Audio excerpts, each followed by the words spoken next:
생각해 보려고 합니다. 오늘은 3장 1절부터 8절까지 그도 먹은지라라는 제목으로 함께 말씀 나누겠습니다. 3장 1절 보시면 그런데 뱀은 여호와 하나님이 지으신 들짐승 중에 가장 간교하니라. 뱀이 여자에게 물어 이르되 하나님이 참으로 너희에게 동산 모든 나무의 열매를 먹지 말라 하시느냐. 그런데 뱀은부터 시작하잖아요. 그럼 뱀이 성경에서 뱀을 어떻게 이야기하고 있는지 한번 살펴볼 필요가 있는데요. 계시록 20장 2절로 가겠습니다. 용을 잡으니 곧 옛뱀이요 마귀와 사탄이라 잡아서 1000년 동안 결박하여. 여기서 나오는 옛뱀, 영어 성경을 보면 아마 거기 정관사 더가 붙어있을 겁니다. 그 옛뱀, 그러니까 창세기 3장에 나오는 그 옛뱀을 가리키는 것이죠. 그게 용이고 마귀고 사탄이다. 그런데 그 뱀이 가장 간교하다라고 하는 게 교환하는 거잖아요. 교환하다라고 이야기를 하고 있습니다. 히브리어로는 아룸인데요. 지금 한번 기억을 해두셨다가 조금 이따 이와 비슷한 히브리어가 또 나옵니다. 그때 한번 더 말씀을 드리도록 하겠습니다.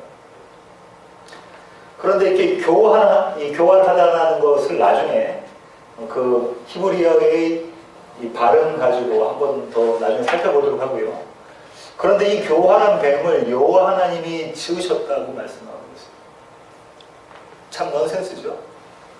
인간의 타락의 도구가 되어지는 뱀을 여호와 하나님이 지으셨다라고 이야기하고 있습니다. 지으신이라고 번역된 이 단어의 히브리어는 아스란데, 이것은 임무를 수행하다, 맡기다, 성취하다 이런 뜻들도 함께 가고 있어요. 그러면 하나님께서 뱀에게 어떤 임무를 맡기시고 그 임무가 성취되어 있는 모습이 그림이 그려져 있습니다. 그러니까 우연히 뱀이 하와에게 가서 하와를 유혹한 것이 아니다. 하나님 작정 안에 있다는 것입니다. 여기서 우리가 이제 생각해 봐야 될 것은 택함, 하나님의 선택하심에 대한 것인데요. 디모데전서 5장 21절을 볼까요?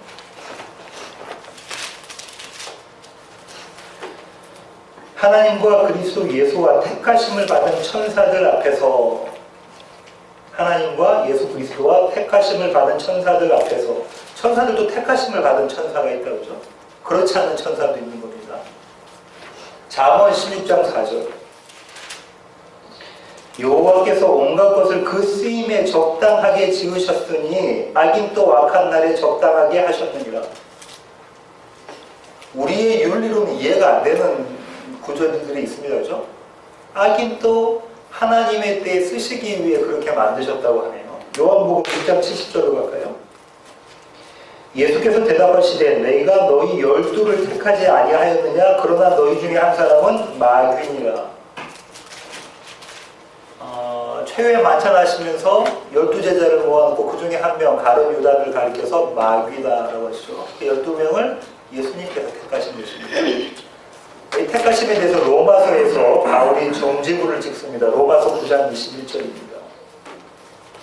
토기장이가 진흙 한 덩어리와 하나는 귀 있을 그릇을 하나는 천이 있을 그릇을 만들 권한이 없느냐?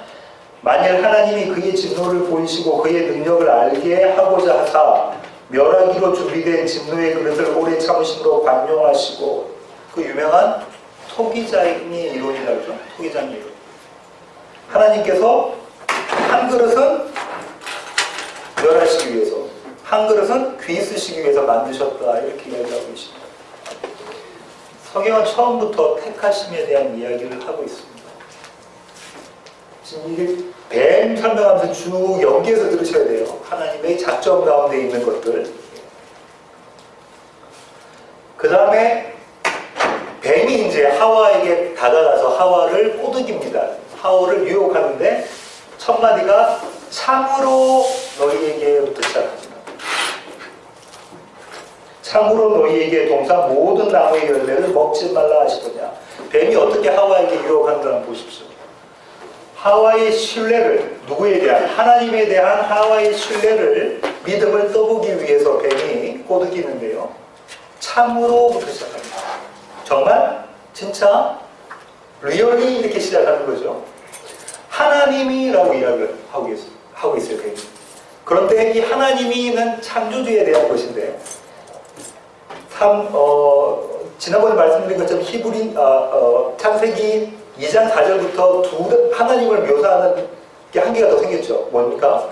여호와 하나님. 하나님은 엘로힘 하나님, 창조주 하나님이고, 여호와는 우리와 관계 맺으시는 언약의 하나님이라고 했죠. 하와와 관계 맺고 있는 언약의 하나님에 대한 여호와 이름을 싹 빼먹었어요. 그러면서 그러면서 뭐라고 물어보죠? 모든 나무의 열매를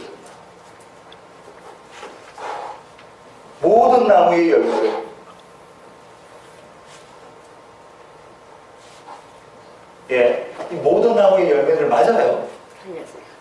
하나님 또 모든 나무의 열매 먹어도 된다고 하세요. 그죠? 그런데 잘 보세요.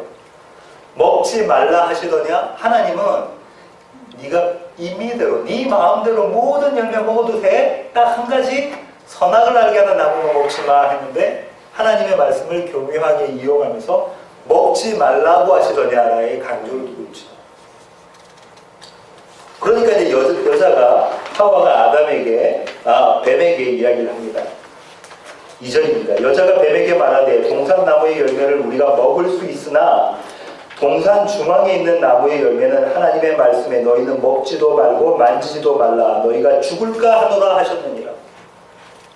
여자의 실수는 뭐냐면요, 하나님께서 먹지 말라고 한 그 금령에 대한 곡해와 가감이 있습니다. 더하고 빼고죠. 잘못 자기가 해석하죠. 자, 먹을 수 있으나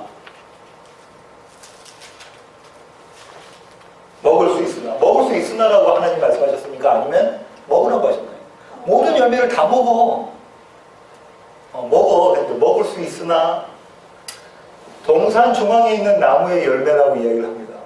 선악을 알게 하는 나무라고 하나님 말씀하셨는데, 그거는 싹 빼먹고, 제일 중요한 건 딱 빼먹고, 로케이션, 어디에 있었는지 위치만 이야기를 하고 있죠. 정보만 이야기를 하고 있습니다. 하나님의 말씀에 뭐가 빠졌죠? 여호와. 나와 관계 맺고 계시는 그 여호와가 빠졌어요. 하나님의 말씀에 누가 했던 겁니까? 뱀이 하와에게 유혹했던 거예요. 만지지도 말라. 이거 없었던 거죠. 만지지도 말라. 죽을까 하노라. 정령 죽으리라. 히브리어로는 어떻게 되냐면 무투타무트예요. 그게 무슨 말이냐면 죽고 죽으리라. 죽고 또 죽으리라. 그러니까 무조건 죽는 거, 확실히 죽는 것인데 죽을까 하노라. 그러니까 이제 뱀이 찬스다 싶어가지고 여자에게 다시 꼬드킵니다. 4절부터 5절 보겠습니다.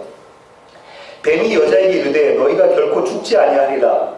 너희가 그것을 먹는 날에는 너희 눈이 밝아져 하나님과 같이 되어 선악을 알 줄 하나님이 아심이니라. 뱀의 유혹입니다. 뱀은 거짓의 압이라고 하죠. 요한복음 8장 44절 가겠습니다.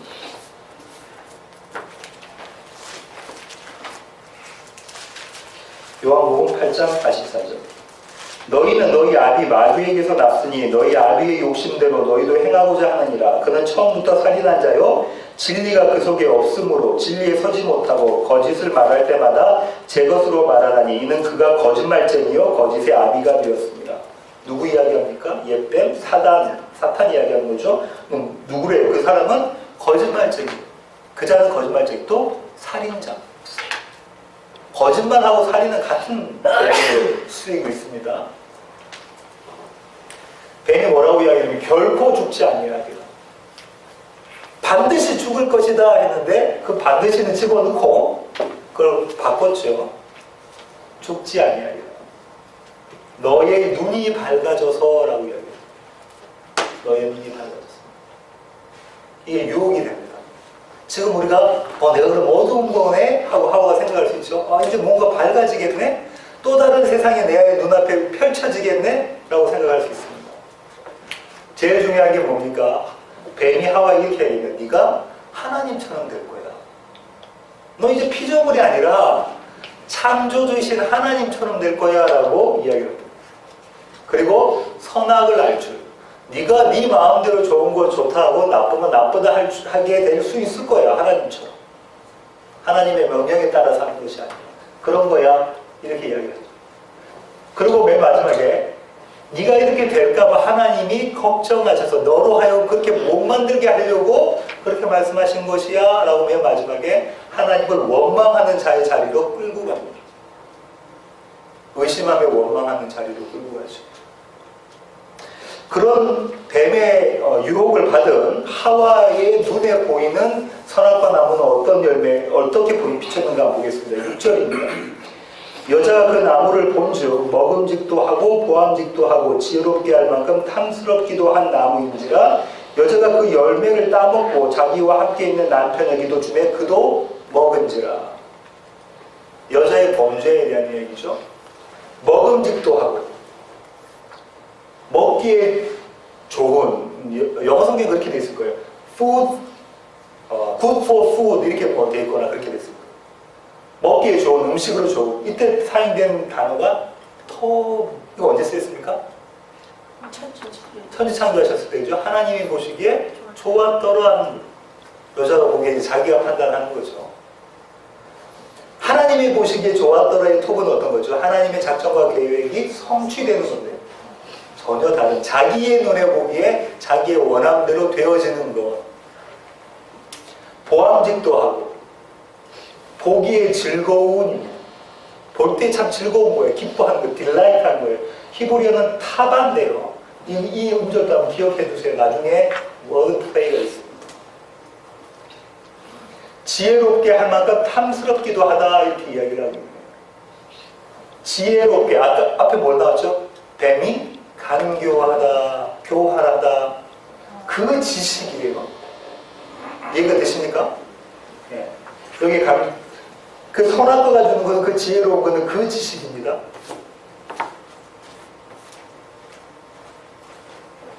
자, 시험에 대해서 한번 좀 살펴보겠는데요. 요한 1서 2장 15절부터 17절 보겠습니다.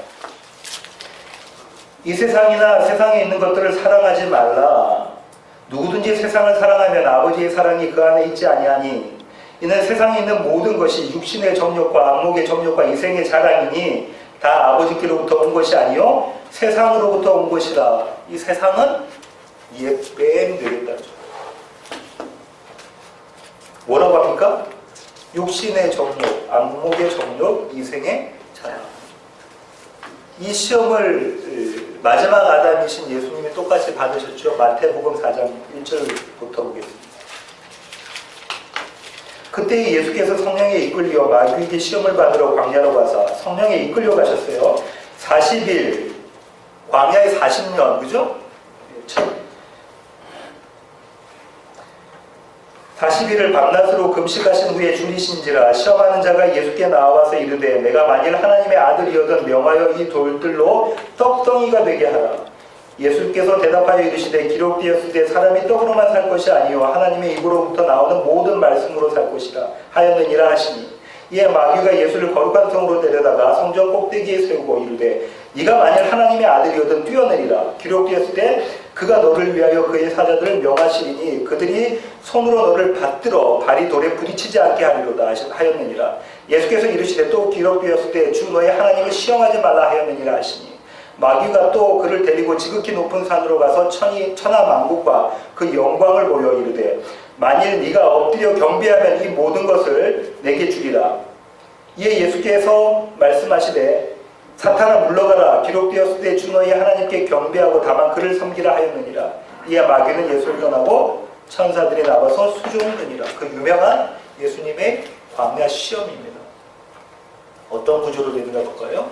먹음직도 하고 육신의 정, 돌로 떡을 만들어라고 이야기를 했죠. 육신, 그러니까 우리 육신적인 욕망입니다. 먹고 자고 뭐 여러 가지가 있겠죠. 보암직도 하고 안목의 정욕이죠. 천하만물을 보여주면서 저래 그럼 내가 이거 줄게. 천하만물을 쭉 먼저 보여주죠. 지혜롭게 할 만큼 탐스러운 것, 이생의 자랑. 성전 꼭대기에서 뛰어내려라. 왜냐하면 예수님이 뛰어내리면 모든 사람들이 예수님을 떠받겠죠. 기적이 일어났으니까 하나님의 아들이에요. 첫사람들이 실패한 시험을 마지막 아담이신 하나님, 예수님께서는 그 시험을 통과하셨죠. 그러면서 이 의를 우리에게 주신 것이죠. 전가해 주신 것입니다. 3장 6절의 뒷부분 보시겠습니다. 남편에게도 주매 그도 먹은지라. 첫 아담과 마지막 아담을 바울은 대조를 시켜서 많이 이야기를 하고 있는데요. 첫 아담은 산영, 하나님께서 산영으로 창조하셨다고 하셨잖아요. 하지만 마지막 아담은 살려주는 영이라고 이야기를 합니다. 고린도전서 15장 49절 보겠습니다. 기록된 바 첫사람 아담은 생명이 되었다 함과 같이 마지막 아담은 살려주는 영이 되었나니. 오직 마지막 아담을 통해서만 우리가 참 살아있는 영이 될 수 있는 것입니다. 또 아담 같은 이스라엘, 범죄한 이스라엘에 대해서 호세아 선지자가 이야기하고 있는데요. 호세아 6장 7절입니다. 그들은 아담처럼 언약을 어기고 거기에서 나를 반역하였느니라. 이스라엘이 하나님께 반역한 모습을 아담이 하나님께 반역한 모습하고 똑같이 대조해서 이야기를 하고 있죠. 자, 이렇게 하와는 먹음직스럽고 보암직스럽고 지혜롭게 할 만큼 탐스러운 선악과를 따먹습니다. 그리고 옆에 있는 자기 남편에게도 주지요. 그러고 난 다음에 그들에게 일어난 일을 볼까요? 7절입니다. 이에 그들의 눈이 밝아져 자기들이 벗은 줄을 알고 무화과 나무 잎을 엮어 치마로 삼았더라. 벗은 줄을 알고 무화과 나무 잎을 엮어 치마로 삼았더라. 워드 플레이가 있는데 아까 말씀드렸죠. 언어적 유희라고 하는 음률 이런 것들을 이용해서 전하고자 하는 어떤 이미지가 있는 거예요. 한번 보십시오. 강기환이 아까 아룸이라고 했습니다. 히브리어로 아룸. 뱀에게 뱀을 묘사한, 디스크라이브한 그것이 아룸이에요. 벌거벗은이 뭐냐면 아룸밈이에요. 벌거벗었다는 것을 아는 것이 세상의 지식이에요. 내가 부끄럽네. 를 아는 것이 세상의 지식이라는 거예요. 왜 부끄럽죠? 왜 부끄럽습니까? 다른 사람하고 비교해서 내가 다른 사람보다 못하다 생각하면 부끄러운 거예요. 자기 사랑을 통해서 자기 확장을 해야 되는데 이게 이루어지지 않으면 부끄러워요. 나는 서울대학교 나왔는데 아내는 삼류대학을 나왔어요. 그러면 부끄러워요. 왜 그렇죠? 나의 나됨을 깎아먹고 있기 때문에 그런 거잖아요. 그런 식으로 되는 거예요. 그런 식으로. 그런데 이 벌거벗은 부끄러움, 이 지식은 뱀의 지식이라고 이야기하네요. 세상이 추구하는 지식이 뱀의 지식이라고 이야기합니다. 또 워드 플레이가 있는데요. 눈의 즐거움이라고 되어져 있는 이 히브리어가 타바예요. 근데 무화과 나무 잎, 피추리, 무화과 나무 잎이 히브리어가 티나예요. 타바, 티나. 무슨 의미인 줄 아시겠죠? 자기의 부끄러움을 가리려고 하는 것.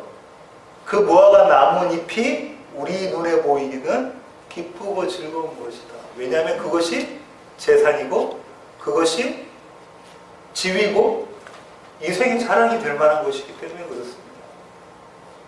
히브리어로 이렇게 워드플레이, 언어적 유희를 하면서 우리에게 여기에 담겨져 있는 속뜻이 무엇인가를 지금 보여주고 있어요. 자, 보십시오. 그들이 가린 곳이 어디냐면 생식기예요. 그죠? 이 생식기는 생명을 잉태하는 것이. 남편과 아내가 하나가 되어서 생명을 잉태하는 것이 생식기인데 그것을 유지하려고 해요. 왜냐하면 그게 보호를 받아야 되니까요. 자기가 가리는 거예요. 그런데 이들이 생각했던 생명은 무엇입니까? 이 땅에서의 자기가 누리는 생명이에요. 이게 이제 넌센스예요. 그죠? 원래 주시는 생명은 하나님과 함께 있는 것이 생명인데 그들은 하나님으로부터 벗어나서 떨어져서 그들이 생명을 유지하기 위해서 무화과 나뭇잎, 썩어질 것, 생명 없는 것을 가지고 생명을 만들려고, 연장하려고 하는 그 모습이 그려져 있습니다. 이때 이 생명을 유지하려는 것에 대한 하나님의 대답은 무엇이냐면 이사야서를 보시겠습니다. 이사야 59장 6절입니다. 그 짠 것으로는 옷이 이룰 수 없을 것이요 그 행위로는 자기를 가릴 수 없을 것이며 그 행위는 죄악의 행위라 그 손에는 포악한 행동이 있으며. 지금 뭐라고 하죠? 그들의 손으로 짠 것으로는 그들이 옷을 해입을 수 없다라고 이야기합니다. 왜냐하면 그들의 행위는 모든 것이 다 더럽고 죄악되고 부정한 것이기 때문이야 라고 주님께서 말씀하십니다. 누굴 보고? 이스라엘을 보고. 그러니까 그들은 지금 어떻게 하려고 해요? 그들의 생명을 보존하려고 노력하고 있지만 사실상 그것은 생명이 아닌 것이고 그렇게 할 수도 없다라는 것을 하나님께서 말씀하고 계시죠. 8절 보겠습니다. 그들이 그날 바람이 불 때에 동산에 거니시는 여호와 하나님의 소리를 듣고 아담과 그의 아내가 여호와 하나님의 낯을 피하여 동산 나무 사이에 숨은지라. 그날 바람이 불 때라고 되어져 있는 이 번역한 개정개혁에서 이렇게 번역한 이 구가 NRSV나 넷바이블은 어떻게 하고 있냐면 나흘이 저물고 바람이 서늘할 때라고 되어 있어요. 히브리어는 여기 이거 날이 저물고 바람이 서늘할 때요. 날이 저물다라는 개념 아셔야겠죠? 범죄하고 난 다음에 날이 저물고 밤이 오는 거, 어두운 거, 빛이 없는 거, 바람이 서늘할 때. 바람은 루악입니다. 이 루악은 언제 나오냐면 창세기 1장 2절에서 땅이 혼돈하고 공허하며 흑암이 깊음 위에 있고 하나님의 영은 수면 위에 운행하시니라 해서 하나님의 영이 루악이에요. 그 바람. 이때 어떤 상태입니까? 땅이 혼돈하고 공허하고 흑암이 깊은 가운데 있는 상황. 그 그림 그대로 끌고 와서 보여주고 있죠. 동산을 거니시는 하나님, working with God에 대한 개념, 이것도 이제 신학적으로 중요한 이슈인데요. 하나님이 어디를 동산을 거니신다는 것은 구약에서 보면 하나님의 임재와 교제를 나타냅니다. 에녹이 하나님과 동행하였더니, 노아가 하나님과 동행하였더니, 아브라함이 하나님과 동행하였더니라고 계속 이야기하고 있죠. 중에도 계속 그래요. 이삭도 그렇고 계속. 장막과 성전과 진영에 거하시는 하나님, 그 하나님을 그리고 있어요. 레위기 26장 12절 봐요. 나는 너희 중에 행하여 너희 하나님이 되고 너희는 내 백성이 될 것이니라. 행하여 돼 있는 것이 거니는 거예요. 같은 단어, 히브리어. 나는 너희 중에 너희와 함께 걷는다는 거, 너희와 함께 걷는다. 신명기 23장 14절. 이는 내 하나님 여호와께서 너를 구원하시고 적군을 내게 넘기시려고 내 진영 중에 행하심이라. 이게 걷는다는 거예요. 진영 중에 계신, 싸움하고 있는 군대의 진영 중에 계시는 그 하나님. 사무엘하 7장 6절부터 7절. 내가 이스라엘 자손을 애굽에서 인도하여 내던 날부터 오는 날까지 집에 살지 아니하고 장막과 성막 안에서 다녔나니. 이거 다 어떤 뜻이냐면 하나님과의 동행. 지금 하나님과 동행하고 있어야 되는 아담과 하와인데 그렇지 못한 그림이 그려졌어요. 지금까지 그랬어요. 살아가기 전까지는. 그들이 여호와 하나님의 소리를 듣고 여호와 하나님의 낯을 피하여 갑니다. 그리고 동산 나무 사이에 숨어요. 이스라엘의 백성들이, 하나님 택하신 백성들이 하나님께 뭐라고 기도하죠? 주님, 주님의 낯을 나를 향해 주세요 라고 기도합니다. 그렇죠? 네, 이들은 하나님의 낯을 피해요. 그리고 동산 나무 사이에 숨어요. 근데 재밌는 게 있어요. 동산 나무 사이로 번역된 단어의 히브리어는 타백이라고 동산 중앙이에요. 언제 나왔습니까? 창세기 2장 9절에 나왔어요. 여호와 하나님이 그 땅에서 보시기에 아름답고 먹기에 좋은 나무가 나게 하시니 동산 가운데에 할 때 그 가운데예요. 3장 3절 동산 중앙에 있는 나무에 열매할 때 그 나무 중앙에 있는 나무예요. 어디 숨은 겁니까? 선악과 나무 뒤에 숨은 겁니다. 나무라는 단어는, 히브리 단어는 이게 집합명사로도 쓰이고 단수로도 쓰여요. 그런데 이것 신학자들은 단수로 쓰였다라고 생각합니다. 우리는 복수로 해석해놓고 영어 성경에는 대부분이 다 복수로 해석해놨어요. 나무들. 그러니까 나무가 여러 개 있는데 그 뒤에 숨어있는 걸로 서로 그림을 그리고 있다. 근데 그게 아니에요. 왜냐하면 타백이라는 히브리 단어 때문에 똑같은 단어를 갖고 와서 썼어요. 그래서 캘스 매튜스라는 신학자는 이렇게 이야기합니다. 지식을 알게 하는 나무에서의 그들의 불순종은 그 나무 뒤로 숨도록 그들을 인도했다. 바로 그 나무 뒤에 숨도록. 선악과 나무 뒤 그대로 숨도록. 그렇게 인도했다라고. 이 단어를 쓸 필요가 없어요. 그죠? 그렇잖아요. 이 단어를 써서 그걸 설명하고 있습니다. 그러니까 첫사람들이 범죄하고 난 다음에 범죄한 원인이 되어져 있는 그 선악과 나무 뒤에 딱 숨는 모습인 거예요. 이스라엘 백성들이 그래서 그렇게 해요. 율법을 자기 힘으로 지킬 수 있을 것이라고 생각을 해요. 10계명을 여러 가지로 분류해서 내가 이런 것들은 다 지켰습니다라고 생각을 해요. 그리고 지키지 못한 자들을 정죄해요. 이건 줄을 세울 수가 있는 거예요. 아주 많은 율법 중에 내가 몇 개는 지켰습니다라고 할 수 있습니까? 그 나무 뒤에 숨어. 하나님의 낯을 향해서 나와서 주님 제가 죄인입니다라고 고백하는 게 아니라 그 뒤에 낯을 펴서 숨는 그림이 그려져 있어요. 계속해서 이스라엘 역사 가운데 그랬잖아요. 첫사람들의 타락과 관련된 바울 서신의 구절들을 한번 살펴보고 싶은데요. 먼저 권면 경고의 구절들이 있습니다. 고린도 후서 2장 11절입니다. 이는 우리로 사탄에게 속지 않게 하려 함이라. 우리는 그 계책을 알지 못하는 바가 아니로라. 바울이 뭐라고 하죠? 우리는 이미 사탄의 계책이 무엇인지 알고 있다라는 거예요. 첫사람들의 이야기를 통해서. 11장 3절 보겠습니다. 고린도후서 11장 3절. 뱀이 그 관계로 하와를 미혹한 것 같이 너희 마음이 그리스도를 향하는 진실함과 깨끗함에서 떠나 부패할까 두려워하노라.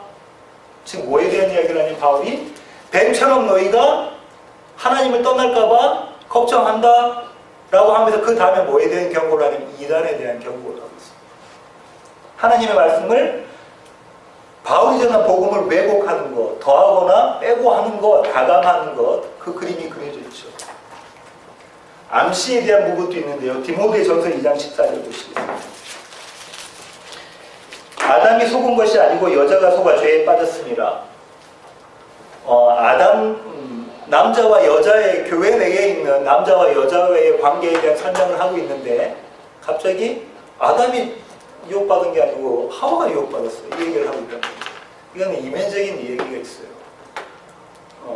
여자는 다 죄인이고 남자는 죄인이 아니다 이 말이 아닙니다. 왜냐하면 바울이 아까 다른 데서 뭐라고 했습니까? 첫사람 아담의 범죄함에 대한 이야기를 하고 있잖아요.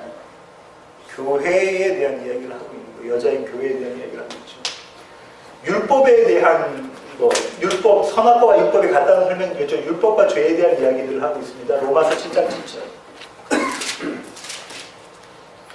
그런즉 우리가 무슨 말을 하리요? 율법이 죄냐? 그럴 수 없느니라. 율법으로 말미암지 않고는 내가 죄를 알지 못하였으니 곧 율법이 탐내지 말라 하지 아니하였다라면 내가 탐심을 알지 못하였으리라. 그렇죠?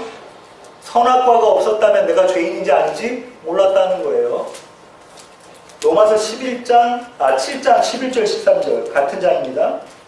죄가 기회를 타서 계명으로 말미암아 나를 속이고 그것으로 나를 죽였는지라. 이로 보건대 율법은 거룩하고 계명도 거룩하고 의로움에 선하도다. 그런즉 선한 것이 내게 사망이 되었느냐? 그럴 수 없느니라. 오직 죄가 죄로 드러나기 위하여 선한 것이 그것으로 말미암아 나를 죽게 만들었으니 이는 계명으로 말미암아 죄로 심히 죄되게 하였다. 뭐라고 합니까? 선악과는 죄가 아니야 라는 거죠. 율법은 죄가 아니야. 왜냐하면 그 율법을 통해서 죄가 죄되게 하기 위해서 있었던 것이다. 그럼 율법이 없었다면 죄가 죄인지를 몰랐을 것이니까 하나님께서 부어주시는 은혜가 은혜로 나에게 다가왔겠느냐. 고린도전서 15장 56절.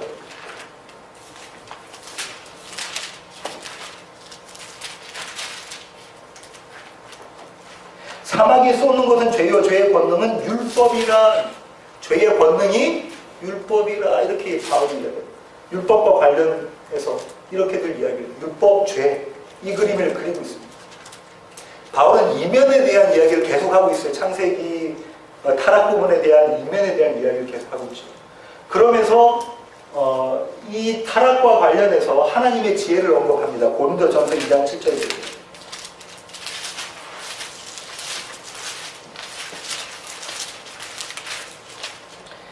오직 은밀한 가운데 있는 하나님의 지혜를 말하는 것으로 곧 감추어졌던 것인데 하나님이 우리의 영광을 위하여 만세전에 미리 정하신 것이라. 무엇입니까? 예수 그리스도를 통해서 하나님께 택하신 자들을 그 앞에서 거룩하고 흠이 없는 자로 만들어내시는 것. 사람의 눈으로 보기는 그것이 도저히 있을 수 없는 거고 멍청해 보이는 거고 꺼리끼는 것이고, 그런데 그것이 하나님의 지혜다. 성령이 아니고서는 알 수 없는 지혜인 것이다. 오늘 결론 내겠습니다. 결론, 그도 먹은지라입니다. 6절 한번 다시 보실까요? 여자가 그 나무를 본즉 먹음직도 하고 보암직도 하고 지롭게 할 만큼 탐스럽기도 한 나무인지라 여자가 그 열매를 따먹고 자기와 함께 있는 남편에게도 주매. 자기와 함께 있는 남편에게도 주매 그도 먹은지라. 물론 이거는 첫사람 아담과 하와에 대한 얘기예요. 표면적으로 아내의 유혹에 따라서 남편도 같이 범죄한 첫사람들, 저와 여러분이 범죄한 사실을 담고 있어요. 근데 이면은 뭐라고요? 아담이 누구라고요? 예수님. 하와는 교회. 그러면 하와의 범죄한, 교회의 범죄한, 저와 여러분의 범죄한 그 선악과를 누가 누구에게 줍니까? 하와가 아담 남편에게 줘요. 근데 남편이 아무 소리 안 하고 받아먹습니다. 누구의 죄를? 하와의 죄를, 아내의 죄를 남편이 받아먹어요. 그래서 죽으십니다. 그것이 예수 그리스도의 사랑이에요. 그분은 죽을 필요가 없으신 분이셨어요. 근데 그렇게 죽으셨어요. 이것을 예수님의 비유를 통해서 조금 더 설명드리고자 합니다. 여러분이 너무나 잘 아시는 선한 사마리아인의 비유입니다. 누가복음 10장 25절부터 37절 보겠습니다. 어떤 율법교사가 일어나 예수를 시험하여 이르되 선생님, 내가 무엇을 하여야 영생을 얻으리까? 예수께서 이르시되 율법에 무엇이라 기록되었으면 네가 어떻게 읽느냐? 대답하여 이르되 내 마음을 다하고 목숨을 다하며 힘을 다하며 뜻을 다하여 주 너희 하나님을 사랑하고 또한 내 이웃을 네 자신같이 사랑하라 하였나이다. 예수께서 이르시되 네 대답이 옳도다. 이를 행하라. 그러면 살리라 하시니 그 사람이 자기를 옳게 보이려고 예수께 여짜오되. 자, 지금 뭐라고 하냐면 이 얘기는 이 선한 사마리아인의 비유는 김재현 목사님 계실 때 이미 설교하셨던 건데요. 여기 안 계신 분들이 대부분이기 때문에 다시 말씀드리겠습니다. 누가 나오죠? 율법교사가 나와요. 율법교사는 율법에 대해서 아주 전문가예요. 당시에 아주 명망 있는 이 사람들은 바리새인이에요. 바리새인 중에서 율법교사가 있는 거예요. 바리새인의 범주가 이렇게 있다면 그 중에서도 율법교사라는 자들은 이 일만 하는 자들이에요. 모든 바리새인들이 되고자 했던 자들, 그 위치에 있습니다. 이 율법교사와 예수님이 등장하죠. 율법교사가 예수님을 시험하러 오죠. 시험하러 와서 지금 질문한 거예요. 내가 어떻게 영생을 얻으리까? 이 얘기 누가 했냐면 부자 청년 때 했었어요. 내가 어떻게 해서 영생을 얻지요? 영생을 얻지요? 누가? 율법교사. 모든 이스라엘 백성이 율법의 대가라고 했던 그 자가, 그 사람이 이스라엘 백성들을 가르치는 자였어요. 예수님께 물어보고 너 정말 선생 맞아? 하고 물어보이죠. 근데 예수님이 뭐라고 말씀하시면 그래? 그러면 성경에 뭐라고 되어 있니? 주 너의 하나님을 목숨을 다해 사랑하고 이웃을 사랑해. 하나님 사랑, 이웃 사랑입니다. 그래, 그거 맞다. 그 두 가지로 다 십계명이 성경 전체 그 두 개로 요약되잖아요. 그거 맞아. 그럼 너도 그렇게 지켜. 너도 그렇게 지켜. 오, 얘기는 하나님 사랑하고 이웃 사랑해. 그러니까 율법교사가 자기가 좋게 보이려고 뭐라고 하죠? 그래요? 저 이거 했고요. 이것도 하고 있는데 이 이웃이 누군지 정의해 주세요. 율법교사는 그때 당시 이스라엘은 이웃이 정해져 있어요. 첫째, 유대 사람. 그렇게 순서를 매겨요.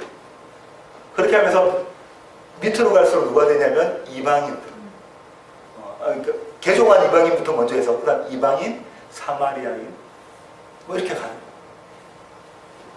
그러니까 이웃이 누구라는 게 이미 나와져 있어요. 근데 그 중에서 누가 내 이웃입니까? 라고 율법교사가 무슨 말을 하고 있냐면 여기에 있는 이웃의 리스트 중에 지켜야 될 건 난 이미 다 지킨 사람이에요 라고 얘기하고 있잖아요. 그때 예수님께서 율법교사에게 이 에피소드, 이 비유를 얘기를 하십니다. 한번 볼까요?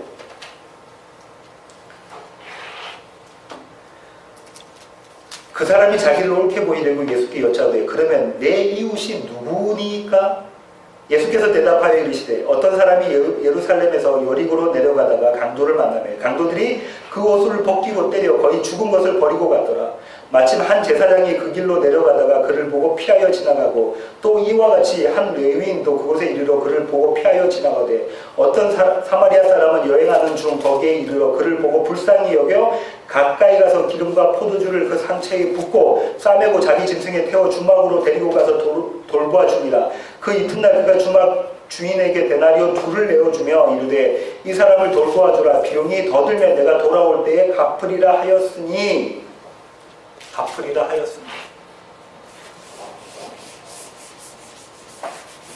여러분 너무 잘 아시는 얘기잖아요. 그죠? 누가 등장합니까? 예루살렘에서 어디로? 여리고로 내려가는 길이에요. 이 가는 길에는 강도가 엄청나게 많아요. 혼자서 다니지 말라고 하는 길이에요. 여기서 이제 시간이 딱 오면 떼지어서 가고 이렇게 돼요. 혼자서 가면 안 되는 길인데 혼자서 가서 여기 강도 맞는 자가 한 명 있어요. 그 사람이 정체는 불명이에요. 왜냐면 옷이 다 벗겨져서 이 사람이 유대인지 사마리아인지 몰라요. 강도 맞은 자가 있어요. 만난 자. 근데 여기 사람이 어떻게 됐대요?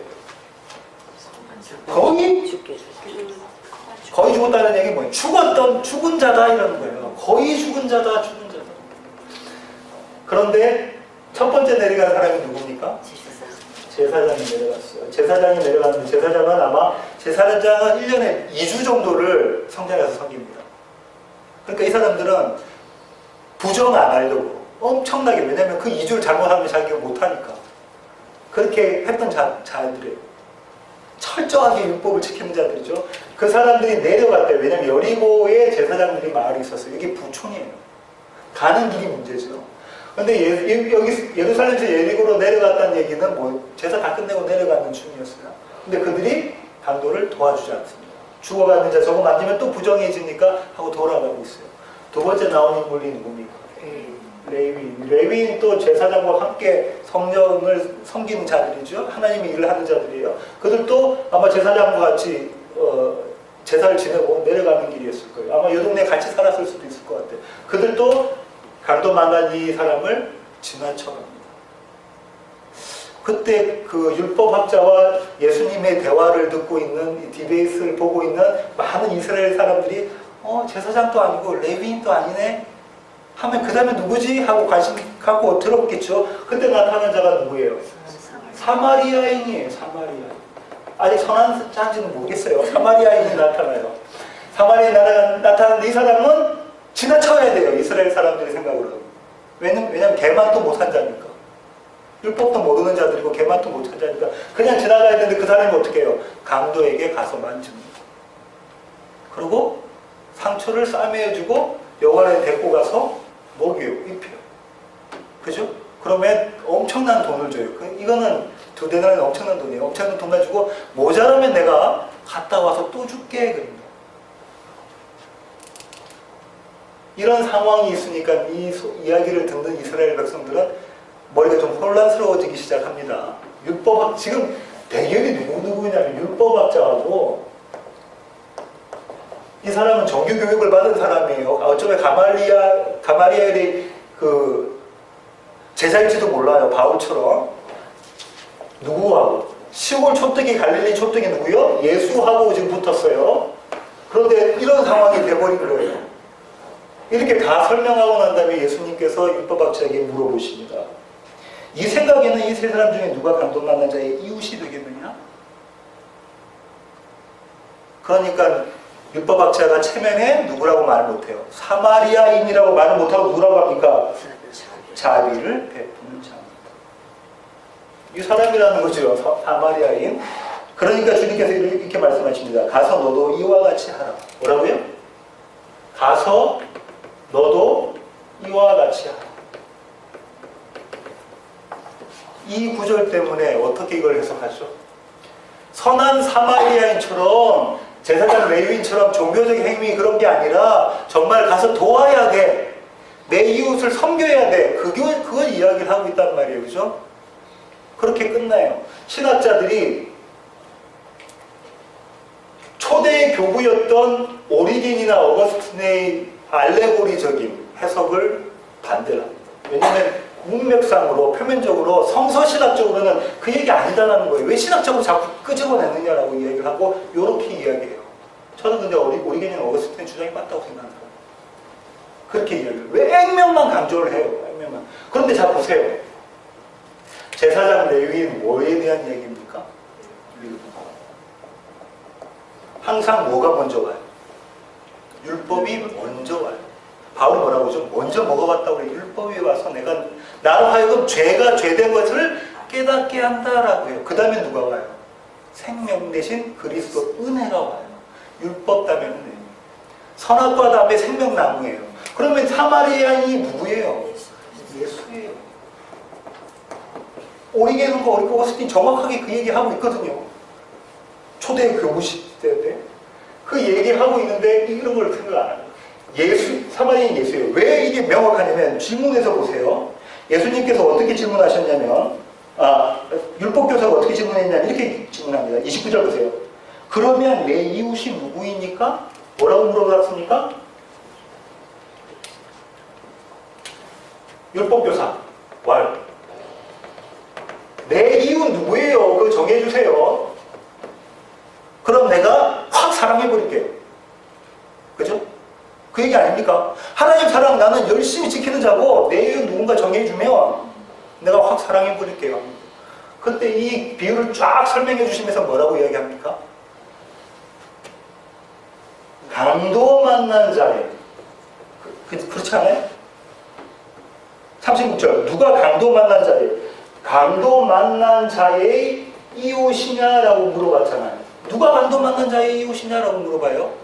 그럼 이 질문이 똑같은 질문이잖아요. 예수님께서 성서신학자들이 이렇게 다른 질문과 다른 이게 왜 이렇게 이상한 질문과 대답하시죠? 똑같은 질문이에요. 내 이웃이 누구냐 물어보니까 강도 만난 자의 이웃이 누구냐 물어보시잖아요. 내가 누구예요? 나가 강도 만난 자예요. 거반 죽은 자. 내가 누구냐면 율법교사 보고 지금 예수님 뭐라고 한 말이죠? 네가 죽은 자야. 강도 만난 자서 어쩔 수 없이 죄 때문에 네가 움직이지도 못하는 썩어서 시체 나흘이나 지나서 썩은 내가 나는 그 시체 같은 자가 너야. 너 그걸 모르잖아. 그러니까 강도 만난 자의 이웃이 누구냐라고 물어보시니까는 율법교사 뭐라고 이야기해야죠? 자비를 베푼다. 율법이 아니라 자비를 베푼 자입니다. 그 자비를 베푼 선한 사마리아인이 누구냐는 말이에요. 예수죠. 그렇잖아요. 예수입니다라고 얘기합니다. 율법은 죄로 돼서 죄로 보이게끔 하지 생명이 없는 거예요. 가서 하나 주지를 못해요. 가서 만져주지를 못해요. 문둥병이나 이렇게 나병에 걸렸으면 거기가 손을 못 잡아주는 거예요. 율법은. 뭐라고 이야기합니까? 부정하다라고 이야기하는 거죠. 율법은 뭐라고 해요? 부정하다. 그럼 율법 나병 걸린 사람이 어떻게 해야 돼요? 길 지나갈 때 다른 사람이 자기 몸에 닿으면 안 되니까 부정하는 거 어떻게 해요? 나는 부정하다 외치면서 길을 걸어야 되는 자예요. 난 죽은 자라고 외치면서. 그렇잖아요. 그게 율법이야. 너는 죽은 자라는 걸 가르쳐 주는 거. 그런데 생명 대신 주님은 어떻게 합니까? 그 자를 붙잡으시는 건 뭐예요? 아내가 하와가 남편에게 선악과 주는 거 받아 먹는 거잖아요. 붙잡으세요. 붙잡으면 어떻게 돼요? 나도 부정한 자가 되는 거예요. 근데 그걸 붙잡으시면서 어떻게 해요? 생명을. 그 자 대신 내가 죽고 나의 생명을 의를 그 자에게 거반 죽은 강도 만난 자에게 전가해 시켜주시는 거죠. 이게 복음, 이게 예수 하나님의 사랑. 아멘. 이 사랑으로 저와 여러분을 찾아오십니다. 율법은 어쩔 수 없는 머리로 우리가 많이 알고 있어요. 복음. 근데 그 머리로만 아는 것으로 그치면 안 되는 것이 날마다 우리 삶 가운데 그리스도의 이 사랑이 경험이 되어져야 돼요. 다시 창세기 돌아가겠습니다. 3장 6절인데요. 여자가 그 열매를 따먹고 자기와 함께 있는 남편에게도 주매 그도 먹은지라. 그도 먹은지라. 이것이 예수 그리스도의 사랑입니다. 저와 여러분을 향해서 주님께서 보여주시는 그 사랑입니다. 안 먹으셔야 되는 그분이 우리를 위해서 그 열매를 받아 먹으시고 우리를 대신해서 십자가를 달려 죽으시고 거반 죽은 자를 살려내시고 그것이 예수 그리스도의 사랑입니다. 오늘 여기까지 하겠습니다. 기도하시겠습니다. 하나님 아버지 감사합니다. 우리의 삶 가운데 그도 받아 먹은지라 이 구절이 은혜되게 알려주셔서 예수님의 그 사랑을 온몸으로 경험할 수 있도록 주님 저희들을 깨우쳐 주시옵소서. 오늘 저희가 드려지는 예배가 이 예수님의 사랑에 대한 감사의 표현, 찬양의 표현될 수 있도록 주님 함께하여 주시옵소서. 귀하신 예수님의 이름으로